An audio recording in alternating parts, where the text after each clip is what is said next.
시작하세요. 네, 여러분 반갑습니다. 독기연구사 김종우입니다. 오늘은 챕터 63 국내 항일투쟁과 의열투쟁입니다. 특히 여기 의열투쟁 여러분 엄청 잘 나옵니다. 대통령도 의열단 얘기했고요. 김원봉 얘기했습니다. 여기 무조건 여러분 그냥 닥치고 암깁니다. 여기는 무조건 나온다고 생각하고 공부하시기 바랍니다. 여기 포인트는요. 60만 세 운동 특징, 그리고 광주 학생 항일운동 과정과 특징, 그리고 의열단 변천과 과정, 의거, 인물 특징, 그리고 한인 애국당 특징, 의거, 인물들 알아야 합니다. 전 개인적으로 한인 애국단 중요하게 생각합니다. 김구 선생님 있었고요. 그 다음에 이봉창, 윤봉길, 특히 윤봉길의 그 의거가 상당히 이후에 우리 독립운동사에 큰 영향을 줍니다. 그래서 상당히 중요하다. 그럼 내용 들어가도록 하겠습니다. 이제 국내 항일운동 첫 번째, 민족운동 분화, 민족주의 계열. 이 민족주의 계열이 타협적 민족주의자와 비타협적 민족주의자로 갈라지게 됩니다. 이광수, 최리는 타협적 민족주의자로서 자치권과 참정권을 주장하죠. 그래서 이광수는 민족 개조론을 씁니다. 나중에 다 친일파가 됩니다. 비타협적 민족주의자는요, 이상재, 안재용 등이 있고 개량주의, 즉 타협적 민족주의자를 비판합니다. 그리고 세력이 약화되어서 이제 사회주의와 연대를 꾀하죠. 그래서 연대에서 나타난 게 바로 신간회입니다. 민족주의가 이렇게 두 개로 갈라지면서 민족주의의 힘은 좀 약화됩니다.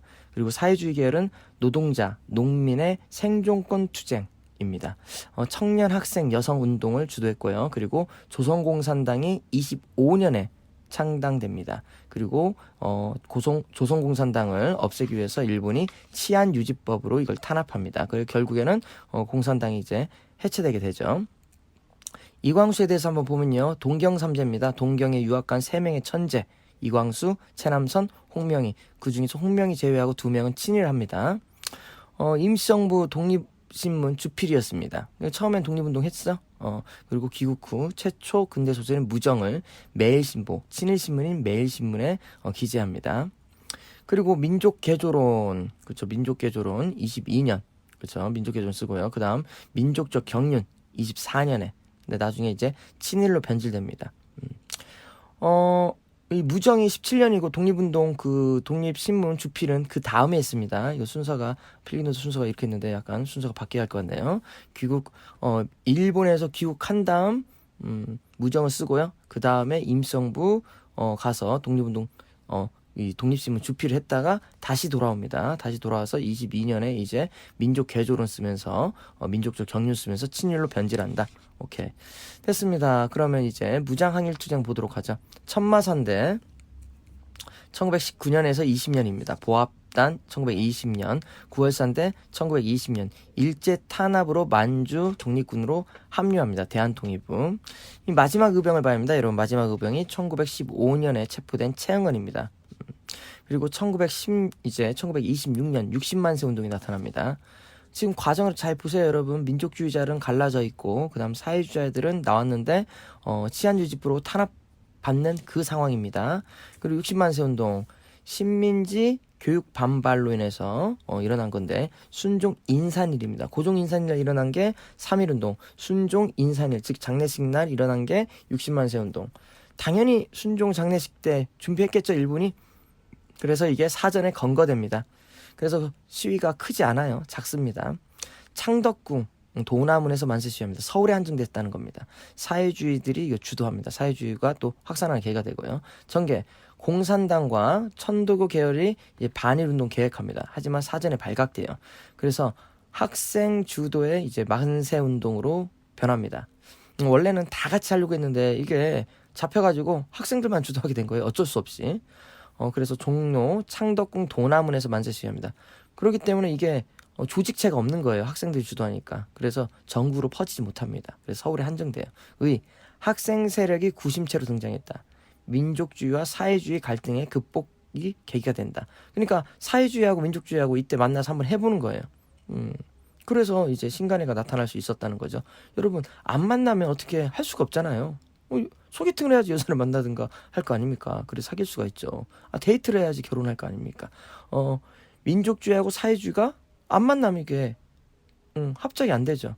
이때 60만 세 운동 때 처음 민족주의하고 사회주의가 만났기 때문에 이후 27년에 신간의 형성이 될 수 있었다. 즉 좌우합작 운동의 계기가 되었다. 이거 요새 잘 나옵니다. 한계 당연히 사전에 발각됐기 때문에 전국 전파되지 않습니다. 서울에 한정됐습니다. 오케이. 그리고 이제 광주 학생 운동 보도록 하죠. 1929년 11월 3일 배경 일제 민족 차별 신민지 노예 교육이죠. 신간의 활동 이런 상황에서 이거는 불만이 쌓여 있는데 우발적으로 충돌합니다. 광주 나주 간 열차에서요. 일본인 학생이 박기옥 여성을 희롱합니다. 그때 이제 사촌이었던 박중채가 나타나서 후쿠다하고 충돌하죠. 근데 그날 끝나는 게 아니고 그날은 일본 순사가 와가지고 박준채 뺨싸다를 때립니다. 그러니까 다음날 박준채가 다시 후쿠다 찾아가가지고 이제 한바탕 하죠. 그래서 철로에서 이제 조선인 학생들과 일본인 학생들 간에 이제 패싸움이 발생합니다. 이게 우발적으로 발생한 거예요. 그러니까 이게 우발적으로 발생하는데 일본인은 처벌 안 하고 한국인만 처벌하니까 조선인 학생만 처벌하니까 이게 커진 겁니다. 학생 비밀결사 독서회 등이 주도하고요. 또 조선청년 총동맹 신간회가 진상조사단 파견합니다. 그래서 이거는 우발적으로 발생해서 전국적으로 전파됩니다. 동맹 휴학, 적극적 가두 시위, 신민지 교육 철폐와 조선인 본위 교육을 주장합니다. 의의는요 3.1운동 이후 최대 만세운동입니다. 신간회가 후원했고요. 왜 그러냐면 이거는 우발적으로 발생했기 때문에 일본이 대응을 늦어졌죠. 그래서 이거는 60만세 운동과 다르게 규모가 꽤 큽니다. 그 다음 그럼 여러분 만세운동이 3개네요. 정리됐네. 3.1운동 60 광주 19년 그리고 26년 29년 제일 큰 건 3.1 그 다음 큰 게 광주 제일 작은 건 60 이렇게 여러분이 구분하시기 바랍니다. 이제 제일 중요한 의열단입니다. 의열단 1919년 길림에서 김원봉 윤세주 이때 19살이었습니다. 19, 20살 때 19, 20살 청년이 의열단을 만들었다니요. 정말 대단합니다. 이제 존경합니다. 제 20살 때는 진짜 비교도 안 되네요. 저는 20살 때랑 얼마나 대단합니까? 그래서 역사를 배워야 돼요. 이런 분들이 있다는 걸 알아야죠. 정의의 살을 맹렬히 시행한다. 그래서 정의의 의, 맹렬의 열. 그래서 의열단이 됩니다. 단은 모임이죠. 정의로운 일을 맹렬히 하기 위한 모임이다. 1920년대 활동합니다. 김원봉, 윤세주 등 13명이 조직됩니다. 아나키즘, 무정부주의 영향이죠. 그 어떠한 억압에도 복종하지 않겠다. 그러면서 행동 지침을 하는데 이게 신채호가 써줍니다. 신채호의 조선혁명선언 1923년입니다. 여기서 폭력투쟁을 강조하죠. 그냥 폭력투쟁이 아닙니다, 여러분. 폭력투쟁하니까 사람들이 비판해요. 그러니까 신채호 선생님이 얘기했습니다. 일본은 강도다. 우리나라를 불법적으로 쳐들어온 강도다. 아니 집에 강도가 쳐들어왔는데 어떻게 좋게 말로 하냐. 폭력을 써야 한다. 이거는 정당방위다. 그러면서 폭력투쟁의 정당성을 확보합니다. 정말 대박입니다. 박수. 네. 얼마나 이 가슴 뛰는 얘기입니까, 여러분. 그래서 강도 일본 나오면 무조건 신채호입니다, 여러분. 강도 일본 나오면 무조건 신채호다. 폭력투쟁 강조, 민중의 직접혁명, 민중이 직접 해야 한다. 준비론, 외교론 비판합니다. 그리고 일제 요인암살하제 의열단은 식민지 통치기구 파괴하고요. 공약 10조에서 5파괴 7가살, 폭력투쟁을 통한 일제 타도를 주장합니다. 조선혁명선언 내용을 보면요. 기존의 독립운동 비판합니다. 자치, 외교, 문화운동론, 준비론 다 비판합니다. 그리고 일본을 강도 일본이라고 합니다. 그리고 민중의 직접혁명론을 주장해요. 기관 파괴, 요인 암살을 주장합니다. 그리고 7가살, 친일파, 매국노, 타이완 총독, 반민족적 토, 조선 총독 이하 고관, 군 수뇌부, 밀정, 오파계, 총독부, 동양척식 주식회사, 매일신보, 경찰서, 기타 주요기관. 여기 보세요. 7가살 오파계 민간인 하나도 없습니다. 민간인이 없어요. 이게 테러하고 의열의 차이점입니다. 테러는 불특정 민간인 다수를 다 죽이는 거고요. 의열은 우리가 목적으로 하는 일본 애들만 죽이겠다는 겁니다. 이게 다른 점이에요, 여러분. 의열단은 테러 집단이 아닙니다. 독립운동 집단이에요. 구체적 활동을 보죠. 박재혁 부산경찰서 1920년, 최수봉 밀양경찰서, 김익상 조선총독부. 그리고 이거 탈출에 성공합니다. 그래서 상하이 황포탄 의거 이때 잡힙니다. 그리고 김상옥의 종로경찰서, 김지섭 도쿄 궁성, 그리고 나석주 동양척식 주식회사와 그다음 조선 식산은행 26년, 박재혁 20년, 최수봉 20년 12월, 김익상 21년, 김상옥 23년, 김지섭 24년, 나석주 26년. 이거 무조건 암기해야 합니다, 여러분. 암기팁 있죠? 부부가 밀수하다 총상 입어서 종욱이가 지도를 가지고 주주하며 도망간다. 나식스. 그쵸? 나석주는 26년 나식스. 오케이. 부부 밀수하다 총상 입은 종욱이가 지도를 가지고 주주하며 도망간다. 꼭 기억하세요. 시험 문제 잘 나옵니다. 그 다음 이런 의열단의 변천 순서를 한번 보도록 하겠습니다. 의열단이요, 이제 19년에 만들어지고 의열투쟁을 합니다. 26년까지. 그러니까 나석주까지 해요. 그리고 26년 20조 강령을 발표합니다. 방향 전환해요. 이제 한 명씩 죽여서는 안 되겠다. 조직적 군대의 필요성을 느끼고요. 장제스가 교장으로 있는 황포 또는 황푸 군관학교에 입교합니다. 그리고 여기서 교육받은 다음 조선혁명 간부학교를 만듭니다. 난징에서요. 국민당이 후원했죠. 그리고 군대를 만드는데 군대 만들기 전에 정당 하나 만드는데 그게 조선민족혁명당이고요. 그리고 중일전쟁 이후 조선의용대 관내 최초의 조선인 부대가 만들어집니다. 이게 38년. 그리고 조선의용대 한국광복군 42년에 분화됩니다. 오케이. 그러면 이거 암기팁 단군 간혁대군입니다. 단군 간혁대군 의열단 황포 군관학교 군. 그 다음 조선혁명간부학교 간, 민족혁명당 형, 그 다음 조선의용대, 그 다음 조선의용군 한국광복군. 그래서 당군, 간혁대군, 연도 19, 26, 32, 35, 38, 30, 42. 다시 19, 26, 32, 35, 38, 42. 암기팁 19 암기하고요. 625는 38도선 사이에서 이렇게 암기하면 됩니다. 당군, 간혁대군 꼭 기억하세요. 시험 문제 진짜 잘 나옵니다. 예, 기타 의열활동 보면 강우규, 그쵸? 의사 19년 사익도 총동을 서울역에서 암살 시도합니다. 실패하죠.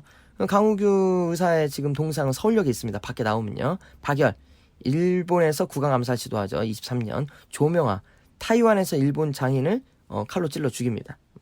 부민다는 거 해방 직전에 45년 7월 24일 대한애국청년단 조문기 강은국 등이 아시아 민족 분격 대회에 열린 서울 부민관에 폭탄을 투척했습니다. 그 친일파들 많은데 이 친일 그 대회에서 폭탄을 던진 거예요. 부민다는 거.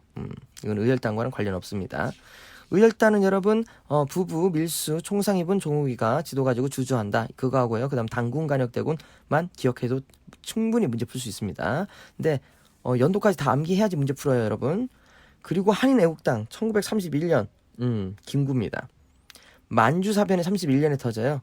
그래서 김구가 이거에 기로해서 한인애국당 만들고요. 32년에 이봉창이 일본에 가가지고 일본 폭살을 시도합니다. 근데 폭탄이 배 타고 갔잖아요. 상해에서. 그래서 스키가 먹어가지고 불발됩니다. 그래서 실패해요.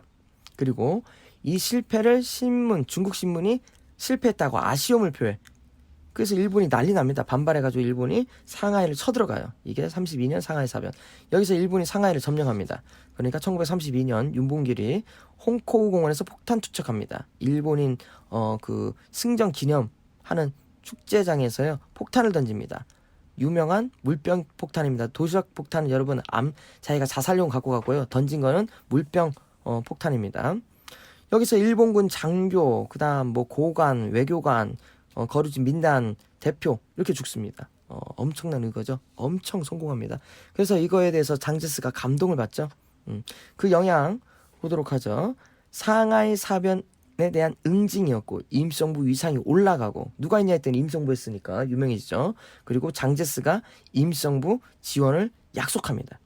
그래서 낙양 군관학교에 한인 특별반 평상하고요. 지청청 교감 초빙되고 그렇게 원했던 군대 한국 광복군이 창설됩니다. 김구가 그렇게 원했죠. 오케이. 그래서 이거는 암기할 때 봉브라더로 여러분이 암기하시면 될 것 같습니다. 파이브봉도 잘 나오죠, 여러분?